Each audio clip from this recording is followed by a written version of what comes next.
Welcome to the Seer Show. Join us as we dive into the dynamic world of health, wellness, mindset, and fitness with the unparalleled guidance of lifelong knowledge seekers, Sifu Rafael and Nikki Gangemi. Sifu and Nikki will unlock groundbreaking insights with extraordinary guests from around the globe. You'll get the latest holistic approaches to well-being with a sharp focus on the powerful connection between mind, body, and soul. Get ready to take the leap. It's time to embrace a brighter and healthier future with us at the Seer Show. 5, 4, 3, 2, 1.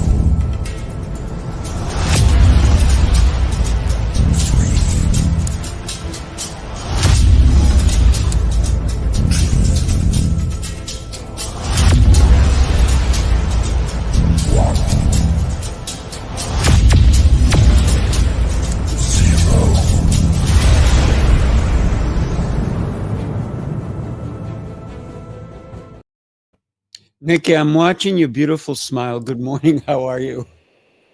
Oh, good morning. Well, thank you for the compliment. I'm excellent. How are you doing? Exceptional, getting better every day. I love that. Constant and never-ending improvement, right? That's correct. That's correct. I'm excited for today's show. We have two incredible human beings who are going to be joining us. Let's not waste any time and let's go ahead and bring them on. So we have Terry and Amethysta. I'm saying it wrong, but I will get corrected as we go along. Hello, Sifu. Hello, Nikki. Hello, Amethysta. Hello, everybody. Hello, Terry. Hello. Yes. So Happy to be here. what an incredible conversation. I can already predict, and I didn't even realize that I'm a prophet, but I'm predicting that this is going to be an incredible conversation today. Because we're going to be talking about the layers of identity and transformation. I would love to, Nikki, what are your thoughts on this? And then everybody can tell us their thoughts. Oh, my thoughts. Well, I am always talking about the layers of the mind, and identity is one of them. In fact, I keep this handy dandy tool on my desk at all times because I'm always holding it up for my clients. Yeah, because a lot of people I find when they want to make change in their life, they focus on their behavior. You know, I'm going to join a gym. I'm going to buy organic. And they do it for a certain period of time. And if they knew the secret of starting with identity, I am a healthy, fit, active person, the behavior becomes so much easier. So that's my little short tidbit on layers of the mind and identity being one of them. Love that. Wow. I love it. Love it. Really cool. Who's next? Who's next? I'll say something. I'm Terry. I think that what happens when we look at identity is we have this image of ourselves, even though it might not be the right, image or the true image, and we hold on to it forever. And we don't open up the space to look at, we've changed. How can we incorporate that into a new identity? So I think part of it is, it's all, of course, the mind and how that holds on to our identity when we could be, I try to change every year. I change up. And as I grow, I change. I change my wardrobe. I change my hair. Even how I talk sometimes. It's like free fall, but you have to be comfortable being able to make the shifts rather than holding on to an identity that's so gone. It's like trying to fit into, pardon me, your bar mitzvah suit when you're 45 years old. Yeah. So in my own work with identity, or in identity, I see identity as a complex of several factors, four in particular, Because identity, if we think of this from an epistemological standpoint, identity is what distinguishes one object from another, right? I mean, this is the definition from philosophy that philosophers will give you. So I see, at least the human experience, we have 4 aspects. Our physical aspect, right? This is our body, as Terry was saying, changing our hair, changing the way we speak. We have our cognition, which I saw on, you had beliefs and values, Nikki, on your triangle. So we have cognition, but we also have our interaction with the social environment. And so, and all of those together, at least in my own theories of identity, I think of our cognition and our physical aspect negotiating for safety within our social environment. And that's what manifests as behavior. And so I think, Terry and Nikki, that that plays into what you're saying, that we do end up focusing first on behavior, but we do have layers that go much deeper. And some of them go down to, I believe, beliefs that don't, like we acquired these at birth, I think is how I want to put it. We're born with beliefs and values that we don't know why we know them, but we do know them. So a complex, it's a set of interrelated factors of identity. Sorry, I came in with like a big complicated thing right at the beginning, and you drop a bomb right at the beginning. Oh, it's well, yeah, it's. We love it. I'm going to say ditto. Yeah, ditto. I got to tell you, what I've been hearing is it's really is looking at yourself in the mirror and just asking that question that we sometimes avoid asking. Who am I? I think that's the identity. Who am I today? Because even when I said good morning to Nikki, I told her that I'm getting better every day. And so I don't want to be the same person I was yesterday. Today, I am better than I was yesterday. And so who am I? That's who I identify today as. If I pick up my driver's license, it says, my name, my date of birth, my address. But that's something that, and so many people say, yeah, that's the government ID, right? And the government classifies me, whether I can drive, not drive, my height, all of these things.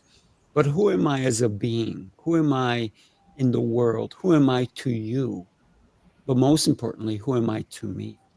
I think that's the one that we really have to dive into, because so many times we become people pleasers that we lose our identity. We become who others want us to be. So I think we need to refocus when we look in the mirror. Really see yourself, see who you truly are. So the question that we should be asking every day is, who am I? Yes. I really appreciate that. Yeah. Mm-hmm. That's the negotiation we have to do within our social environment. We tend to take on other people's desires, other people's plans for us, other people's hopes, whatever, for us. What a beautiful point. Thank you, Sifu. That was Yeah. I like that. My pleasure. And I find that great conversation. I knew it.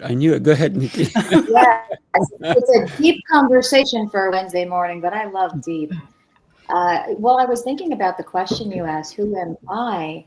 And I've had to question that and redefine it, because for decades, I took on the identity of who am I, who I learned I was based on schooling and growing up and things like not fitting in, right? I don't fit in, I'm not good enough, I'm never chosen, things like that. And it really made for a poor self-image. So looking in the mirror, not liking what I saw, it took at least 40 years to be able to like the reflection in the mirror and to have that self-acceptance and self-compassion. So redefining who I am and questioning that. Yeah, that's I think it's not easy to stand in front of a mirror with yourself and to look at yourself, really look, and think about, I've had this identity that others have put on me, or that somehow I conjured up myself by putting pieces together. And now, who am I and who do I want to be? Could be anybody you want. There's no stopping you. So I meditate every morning, and in that meditation, I get to think about, I'm a being. That's it. Nothing more. And you know, what I wear, it's window dressing, really, who we are. And how do we want to show up? Do we want to be powerful? Do we want to have a voice? Do we want to play a bigger game? Or do we want to be a shrinking violet? So I think the thing people don't realize is every day we have a choice for how we want to go out into the world and project. And do we want to be kind and open-hearted and make people feel really good? Or do we want to go out being miserable and making everyone miserable around us? And I don't think people realize you have a choice every day how you show up. Without a doubt. Yeah. I gotta be honest with you. A while ago, I did. Remember when that show, The Biggest Loser, was on television? Yeah. It was extremely popular. So, in understanding that all these people, they had doctors, they had dietitians, they had experts with them 24/7, and they went through this process of transformation. But so many of them did it for the money. Did it to become famous. They did it because maybe some of them wanted to change, but they couldn't sustain it. And so I said, you know, why don't we do something like that? And I worked with a doctor, a very, very well-known doctor who's actually the head of the hospital in Plainview. And she and she sent all her patients who were overweight to me. And we did meetings with them. We did everything. And one of the drills that I had them do was look in the mirror. And can I tell you, they got mad at me. They got mad at me because I asked them to truly see who they were. Some started crying. Right. Some got so angry. But the drill was they had to look at themselves for over 15 minutes without looking away. And that's where all the emotions truly came out, because while they're looking in the mirror, we went through a couple of different things that they can think about when they were looking. And at the end of that, it was the first time they saw themselves. Because I didn't want them to just come in, and don't get me wrong, we were giving them money. Whoever lost the most won, I think it was $1,000. But the thing is that we really went into their homes. I personally went to their homes and removed all their bad food, taught them how to eat. We took them to the supermarket, taught them how to shop. We took them to, and we actually taught them how to cook. So I cook, and the doctor knows how to cook as well. So we both prepared different meals for them, and they enjoyed them. And so that transformation for them was deeper than, because guess what? When all those contestants in the show went home, there was no support system for them. So they went back to who they used to be. So they never really left their cocoon, if you will. Right. So then the other thing is, if you think about identity, is there's so many actors who take on a role. they're called method actors because they become that other person, right? And they become somebody total. Somebody was telling me recently they went to meet a famous actor. They had an opportunity, but when they met them, they didn't meet that actor. They met the person they were portraying. And it was so difficult for them to be able to, they couldn't even call them by their real name. They had to call them by their character name. So it was crazy. Boy. So think about that. So when are you going to play the role that you're meant to play? Yeah. If I can, Of course. if I can play off of that, I mean, especially with the biggest loser, we have a tendency. Well, I think Western society wants to pathologize much of our experience. There is a prevailing theory of identity, right? That we start off with genetics, and our genetics ultimately define identity, because that manifests in a body, which manifests in a gender, which manifests in the sexuality, which goes on forever till the day you die. And we get told we are not allowed to change this. We're not allowed to investigate who we are and add embellishments or change it entirely. And so I think, Sifu, what you're talking about too, to a certain extent, when you don't have that support system, we will assume back those pathologies that have been put on us.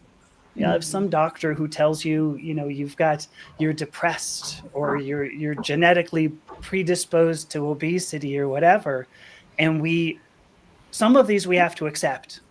Some of these if we don't accept them, sorry, what I meant to say there was that if we don't accept them, then they don't actually apply to us. You don't have to be obese, as you proved, Sifu. So I think that's an important part. We look at a lot of pathologization of just what is the normal human experience, and assume the doctors know better than we do. I'm saying this actually with a little Ph.D. after my name, going, but we get taught that. We get taught, don't question the doctor, right? The doctor knows. Right. Yes. And what we say to ourselves is very powerful. As well. I mean, years ago when I was about 11 years old, a psychologist had said that I had OCD. The label, obsessive compulsive disorder. And there came a point in my life when I was way older where I just decided to drop the label. I didn't find it helpful to tell myself that. So I said, well, sometimes I'll check my alarm a couple of times to make sure I set it, but doesn't most people? Right? So, yeah. Or did I turn the stove off? Did I lock the door? I don't have to put letters to that, Right. I'm just, double checking something. So. Oh, hello, Bo. Bo, hello, Bo. Good morning, Bo. I agree with you because when you think about what you said, Nikki, it's I like to confirm. That's what I call it. Confirmation. I like that. Confirmation. Yeah, so I'm just confirming that the alarm is set. I'm just confirming that I shut off the stove, and I'm confirming I locked the door. I'm just confirming. And so no longer are you saying, oh, you're obsessive. No, I want to confirm. Okay, so maybe I confirmed more than once, but I was confirming the confirmation. That's right. They teach that in anytime you have a computer, right? You need a backup and a backup of the backup. That's right. It's always okay to have multiple confirmations. Exactly. So interesting. Exactly. Yeah. As a coach, I think one of the things I do, and I've been told I do, is I hold the mirror up. Talk about standing in front of a mirror. I don't let clients get away with anything. I make sure they hold that mirror. And I've been told this, not something I even thought about, but several, you just hold that mirror up and there's no escaping it. No escaping it. You got to hold that up until people start to see. you know, what's going on. So Terry, you just gave me an incredible idea. Okay, everybody, listen up. I am so sorry to interrupt, but Terry, I want you to continue with that, but I'm going to come back with what the idea you gave me. Go for it. no, is that that's what clients have said to me. You talk about having them looking in the mirror, that I hold the mirror up until they can't look away, because that's what people want to do. They want to look away. And my job is to not let them look away. So just playing off of having somebody look in the mirror. So here's the idea. Thank you for that, by the way. Here's the idea that just occurred to me, and I think it can become something good. It can backfire too, just so you know. When somebody comes to complain, just hold the mirror so they look at themselves as they complain. Because usually when we complain, it's because we complain because we don't like what we're hearing, seeing, or doing.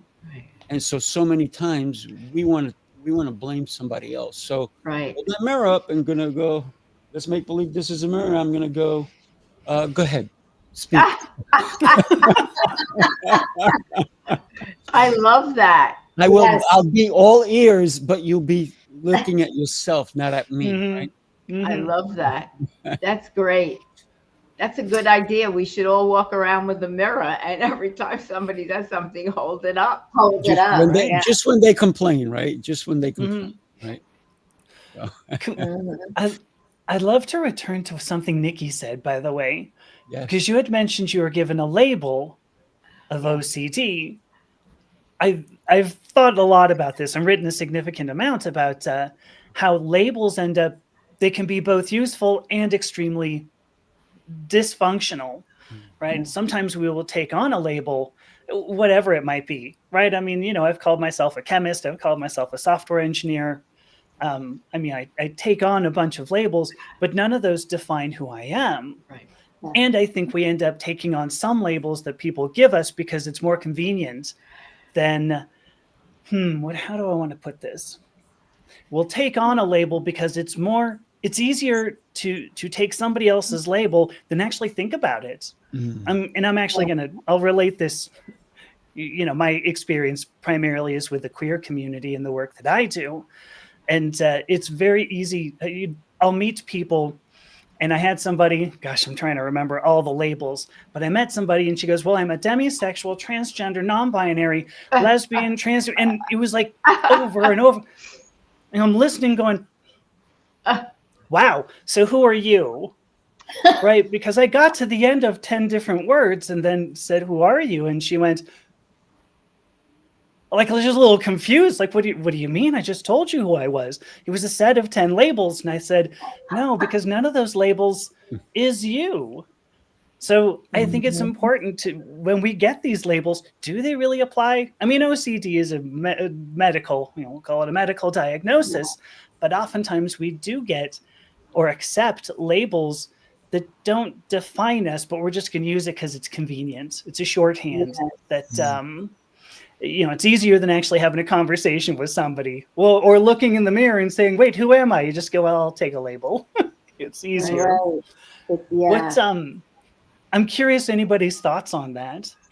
I love this. I'm going to jump in quickly because I deal with a lot of people who are labeled ADHD, right? Attention deficit disorder. And the question that I have for them is, you say they're attention deficit, but maybe they're not paying attention to what you want them to do, but they're paying attention to what they want to pay attention to. So think about it that way. Yeah. Because I've helped a lot of people get off medication because of the way I train them and so forth. And so it does happen that we're so fast to medicate somebody because we're labeling them instead of trying to help them naturally. Right? Maybe understanding sometimes is what we're missing. Yes. Yeah. Yeah. I've had potential clients that come to me, and sometimes I've learned that they just choose to give themselves a label like ADHD, or they say, oh, I'm ADD. And I said, oh, were you given that diagnosis? Because if you want me to help you with focus and you have a diagnosis, then I can't work with you, or I need a referral signed by the doctor. Like, oh, no, it's not a diagnosis. I just have, I just say I'm ADD. So I've experienced people just calling themselves something that they have not been officially diagnosed with. So I just find that interesting. TikTok diagnoses, yeah. It's totally what it is. Somebody's scrolling, they go, yeah, that sounds like me. I must be, what the hell did they say? ADHD. Okay, it just says right there. TikTok diagnosis. Right. Exactly. I got to tell you, why am I saying Amethysta? It's fine. Amethysta. There you go. I got to hear it a couple of times. It's such a beautiful name, and every time that you're in my presence and I'm in yours, I am so, I'm going to say, enamored by the brilliance that you bring to all the shows that you've been on with me. So thank you for being you. When we look at what you said earlier about the doctor is always right, that's so much baloney, because doctors have been proven to be wrong left and right. But because they have that title, don't get me wrong, they're into a lot of schooling. Oh, sure. But what winds up happening is that sometimes they don't go to all of the schooling, if you will, right? So it's you need to interview your doctor. You need to find out what their philosophy is, because you can talk to 10 different doctors. They may have different philosophies of how they treat a patient. So we need to be aware of whom is going to give us advice and what advice have they given others. Right. So we need to be proactive in our life, in our identity. We have to be our own best advocate and not Yes. put it in somebody else's hands. Even though, sometimes I'll go to a doctor and they're thinking, get her out of my office. They're paid for throughput. Right? Get her out. 7 minutes. Yeah. I've had experiences where I have vestibular issues, and I can't tell you how many doctors I went to. Some didn't know, some wanted to put me on, start with Zoloft, or put me on this, or put me on that.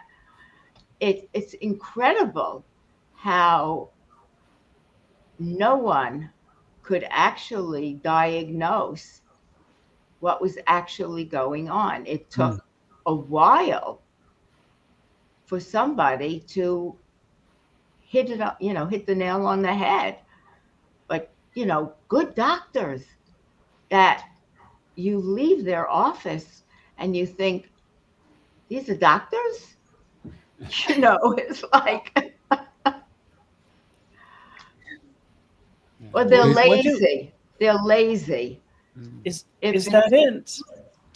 Do we think it's laziness? Well, no. What is it that causes that? I'm just making that up. But,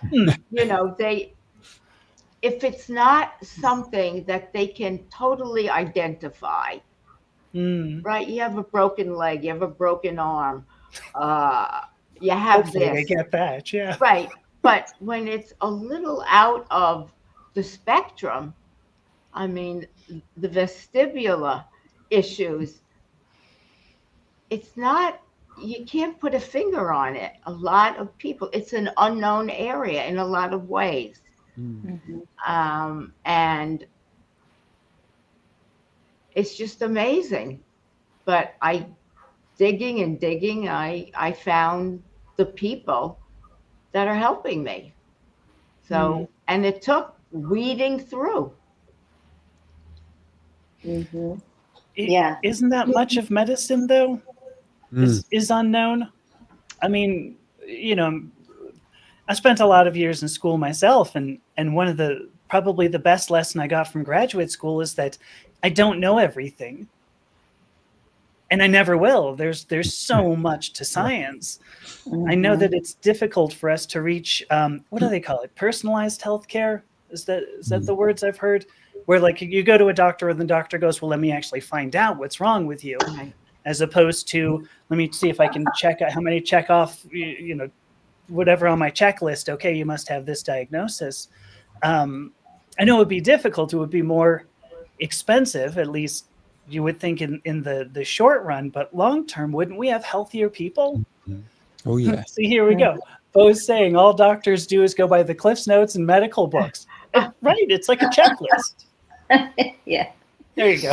Thank you. I remember I was in college at the time, and I was at the doctor, and I was, filling out one of the forms, and I remember seeing like a Likert scale, like numbers, and it said, how many days a week are you sad? Something like that. Or do you have sad thoughts?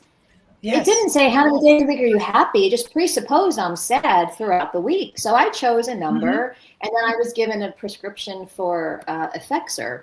It's some kind of an antidepressant or an anti-anxiety medication. I took it once. I had not a good reaction. I mean, I had to leave class. I was in college.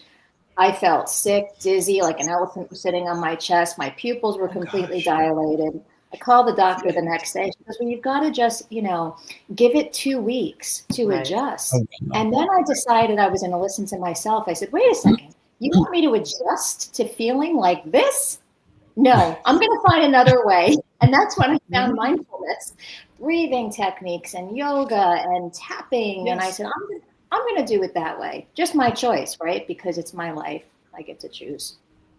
It is your life.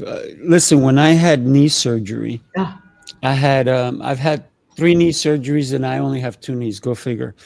But, when I had my ACL replaced, I went to, it was a doctor who's my client, said, these are the 3 doctors I highly recommend. And he said to me, because of this, what you have going on, I would just check out the one that makes sense to you. I said, great, I appreciate it. So it was 3 highly effective referrals. I went to the first one and I said, I asked him, where do you get the tendon from? He goes, oh, cadavers. I said, let me ask you, what are the chances I get AIDS from one of those cadavers? He goes, 1 in a million. I said, guess what? I am that one. So thank you, no. I went to the next doctor and he said, I will take your patella tendon. I said, I do a lot of kneeling. I get down a lot. I do a lot of physical stuff. What am I? Oh, about 95%, to have. I said, oh, that's me. I'm out. And so I went to the last doctor and I said, where do you get the tendon from? He goes, from your hamstring. I said, how will that affect me? He goes, like nothing. I said, deal. But if I did not understand that, I may have gone with the first one. And I may not have contracted AIDS, but what wound up happening is that I was able to make an educated decision because I asked the questions. And here's the other thing. Because of my physicality, the doctor who actually took my hamstring tendon said, I've done hundreds of these, thousands of these. He goes, you're the first tendon I ever removed that was like super strong. What do you do? I said, I do a lot of holding squats. We call it horse stance in Kung Fu. He goes, well, that explains everything. So it's the way we train our bodies, the way we move. So what I'd love to do is share with you a little bit of something right now. Just take a look at this and then we can chat. You followed the rules, tried the restrictions, counted the carbs, the steps, and the failures. You're not lazy, you're exhausted from doing it all without real change. What if the problem isn't you, but the plan? Sifu's Mind-Body Method is a 90-day transformation built on 7 unshakable pillars: mindset, movement, nutrition, hydration, fasting, journaling, and faith. This isn't another shortcut. It's your structure, your strength, your reset. You don't need harder, you need better. Ready to begin?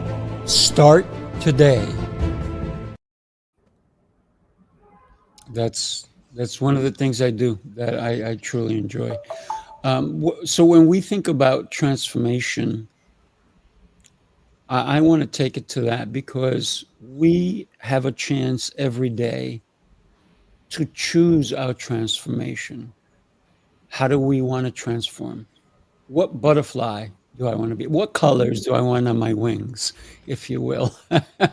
So how do you decide transformation? I have so many ideas on it, but I don't want to take the stage the whole time. So I'm leaving it to you. Take it away, people.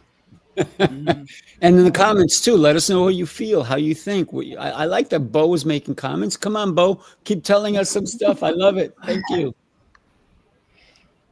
I think transformation, like everything, has to start mentally because everything is up here. Everything. It's the computer. And it's the first computer. Everything is stored there. And you have to look at what does it take to transform? I mean, does it take looking at your limiting beliefs?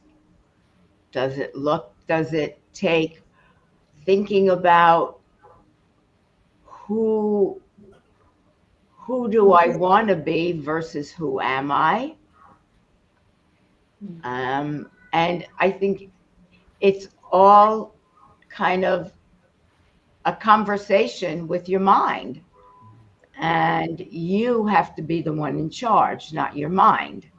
Because the mind runs most of us unless we understand how to separate the mind from who we are. So transformation has to be an inner job. People look out there for transformation. Oh, I'm going to buy that new dress and I'm going to be transformed. It doesn't work that way. It's got to be an inside job. From my perspective. Yeah, I love that. So. I remember reading the book by Maxwell Maltz, Psycho-Cybernetics, former surgeon turned psychologist, I believe. Love that book. Oof. Isn't it so good? And I remember reading that, people would come in for surgery on their face and they still wouldn't see themselves as beautiful. And some would come in for multiple surgeries. And it said something like, wondering if they just changed how they saw themselves on the inside, if they would have even had the first surgery. Right. I actually was given that book at 10 years old. Wow. By a World War II veteran. And because my sister used to help them, they were senior citizens at the time, right? And my sister, so I used to go, my sister used to help them cook and clean and take them shopping.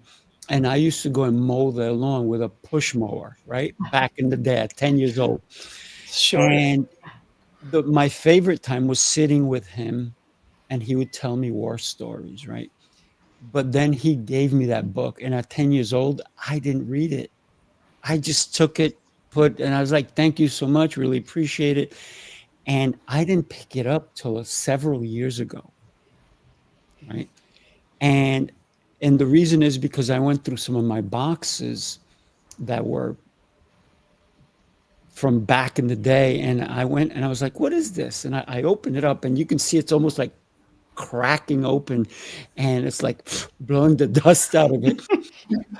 But the beautiful thing is that this man wrote cliff notes in it. He wrote in the book. He pointed to things. And I was like, oh my God, this is so genius. And I have that book and I very much take care of it because I'm very careful turning the pages. They don't corrode, right? They don't fall apart. But it's such a beautiful book because it does talk to us about our inner beliefs, who we think we really are. And that book really made me think on a deeper level. So Nikki, thank you for bringing that up. Wow. what a powerful book I got when I was 10 from an Yeah. exceptional human being, World War II veteran. No, how precious that must be. Amazing. Gosh, it was beautiful. Yeah. Hi, Torin. Howdy, howdy.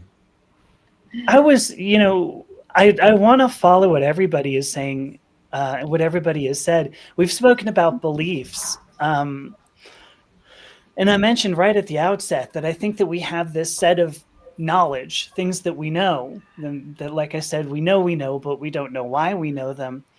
And I think it's important when we go inside, as Terry was mentioning, that we distinguish that. What's a belief? What is something that we've been taught to believe about ourselves versus what is something that we know about ourselves? Do I know that I am this kind of person? Do I know that I want to be this kind of person? Or is this something that I was taught? Just recently, I finished a hypnosis course, like a certified hypnotist course. I think that this is not a plug. Hypnosis, however, I believe is very. I think it's very It can be very instrumental in pulling some of that out, where we recognize, our subconscious holds so much information and can give us so many suggestions to who we are if we can listen to it. And I believe, just that sort of amplifies what Terry was saying. We do need to be able to listen to that and hear it, of who we are. So Mm-hmm. I think all I did was amplify all three of you, but whatever. Yeah. And like Sifu was saying earlier about questioning, the power of questioning, even the things that you've believed, is this true? Is this a fact? Or is it a belief, an interpretation, an attitude, a worry? Confirmation. Confirmation. Yeah, I prefer to confirm things. That's the kind of person I am. Well, I got to tell you what an incredible conversation. And see, I did predict it earlier, so I must be some sort of a prophet. I got to tell you, wow, powerful. I need to re-listen to this. Why am I having Amethysta? Yeah. Amethysta. Amethyst. Amethysta. I'm saying it. Amethysta. Yes. Powerful conversation, my friend. Thank you so much, Terry. You are just a young and beautiful young lady. As you know, Nikki, I am enamored by you as well. Do me a favor. I'm going to give everybody about 45 seconds. Tell us why somebody should go and connect with you. Amethysta, you're up first. Oh my gosh. Okay. So all of my work, I had mentioned I work primarily with the queer community. Unprecisely this. Let's look inside. Let's see what your knowledge is. Let's see what your beliefs are.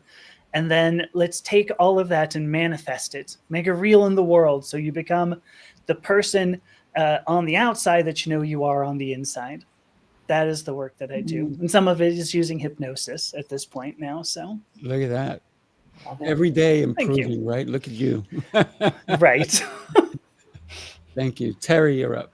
Well, I could ditto what Amethysta said, but actually, I am a coach of many types. I'm a business coach, communications coach. I work with people to embrace ageism, and I help people hold the mirror up to look inside to find out what keeps them stuck, because everyone looks on the outside, and it's looking on the inside and wondering how I can help them on many, many levels, and mostly being able to separate themselves from their minds so they can become who they want to be. Love it. Beautiful. Nikki, you're up.